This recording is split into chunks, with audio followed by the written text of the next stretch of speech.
ஜெய் ஸ்ரீராம். கிருஷ்ணா, இப்போது நான் என் கடமைகளை பற்றி குழப்பமடைந்து கருமித்தனமான பலவீனத்தால் என் இயல்புகளை எல்லாம் இழந்துவிட்டேன்.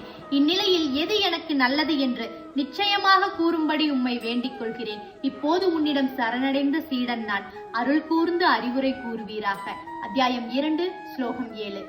மனிதர்களின் வாழ்வில் விருப்பமே இல்லை என்றாலும் குழப்பம் என்று ஒன்று வந்து சேரும். அது எவ்வாறு என்றால், காட்டுத்தீயை யாரும் பற்ற வைக்க வேண்டியதில்லை, அதுவாகவே கொழுந்துவிட்டு எரியும். இந்த காட்டுத்தீயை போன்றது மனிதனின் மனதில் ஏற்படும் அந்த குழப்பம். இவ்வாறு ஒரு குழப்ப நிலையில் இருக்கும் பொழுது அங்கீகரிக்கப்பட்ட ஆன்மீக குருவை அணுகுவதே சிறந்தது. அது எவ்வாறு என்றால், மகாபாரதத்தில் மாவீரன் அர்ஜுனன் போர்க்களத்தில் தன் கடமைகளை பற்றி குழப்பமடைந்து கருமித்தனமான பலவீனத்தால் இயல்புகளை எல்லாம் இழந்து செயலற்று இருக்கும் பொழுது பகவான் கிருஷ்ணரை தன் ஆன்மீக குருவாக ஏற்றுக்கொண்டு என் வாழ்விற்கு எது சிறந்தது, அடுத்தது நான் என்ன செய்ய வேண்டும், எனக்கான சிறந்த பதிலை கூறுவாயாக என்று கேட்கிறதாங்க இந்த ஸ்லோகம்.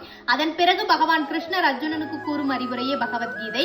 பகவத்கீதை அர்ஜுனனுக்கு மட்டும் கிடையாதுங்க, குழப்ப நிலையில் இருக்கும் ஒவ்வொருவரும் அதற்கான பதில்களை தேடினீங்க அப்படின்னா அதுல கிடைக்கும். தேடி பாருங்க.